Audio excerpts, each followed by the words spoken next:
Hello everyone, Mindy here from Acrylic Fun Creations. It's been a while since I made a video, so I decided I'm going to make a video. Tonight I am going to be resining this clock, and I named it Liberace because what I used to make this clock was an actual old Liberace album.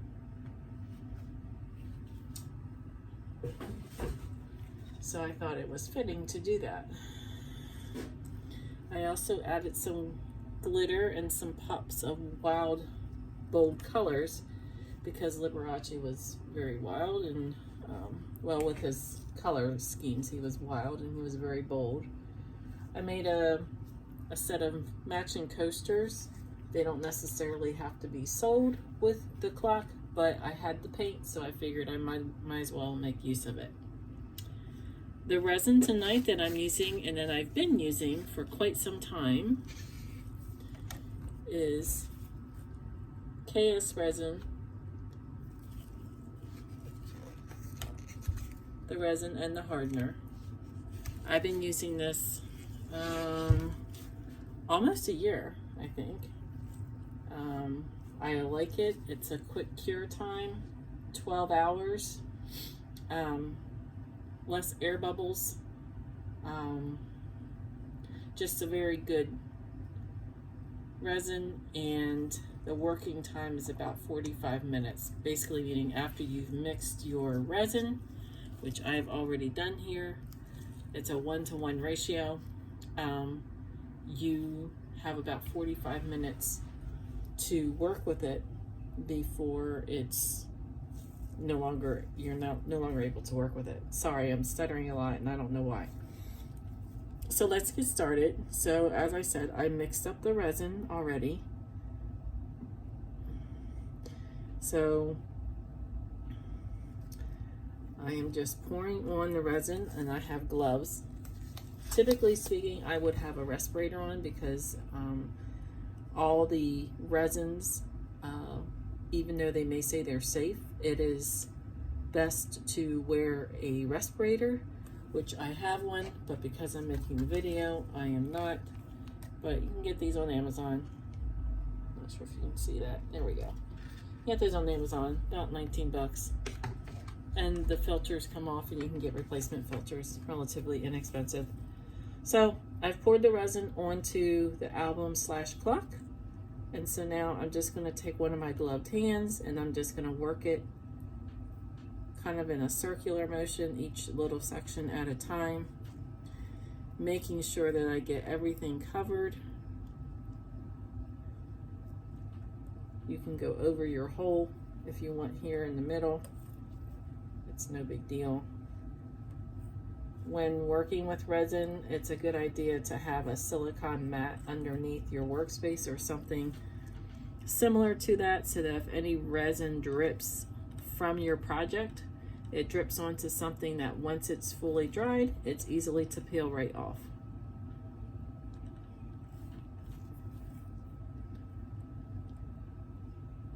I post all my projects on my Instagram page, which is Acrylic Fun Creations with the little @ symbol in the front, or on my Facebook page. I post them there. So I'm just smoothing everything out, making sure I have my entire surface covered. And it looks like it's covered fairly well. All resin for the most part is self-leveling. I've used a couple different brands since I started my journey with fluid art about, I'm going to say about 2.5, 3 years ago. It's been a minute. So that's all there is to resining that, and I got to let that sit and dry for about 12 hours. Sometimes, because of the cell activator in the paint, sometimes the resin will pull away from certain parts. And I can see I have a couple spots here, which basically means when this is fully dried, I'm going to have to sand it down and re-resin it. It's pretty common to happen, but you work with fluid art long enough, and you realize that this is what happens. So now I'm going to put resin on my coasters here. You need about a half of an ounce. When I first started working with resin, I was putting way too much resin on my projects, and a lot of it was dripping off, and it was a lot of waste.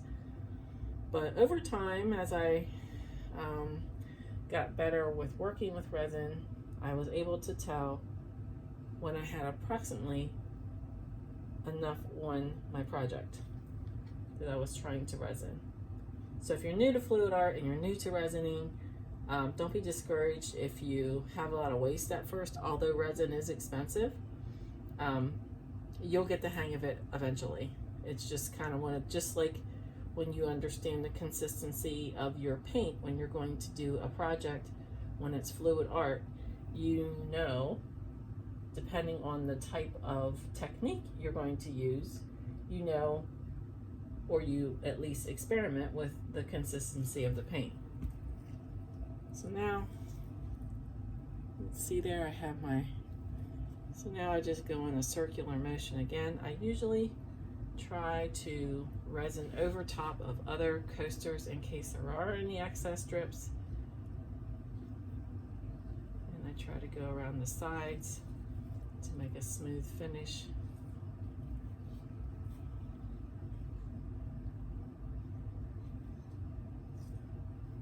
And I just simply put it back on my little holder there. Moving on to the next one.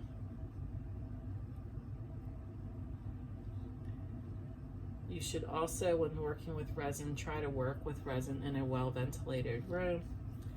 I do have windows open behind me to help with that ventilation.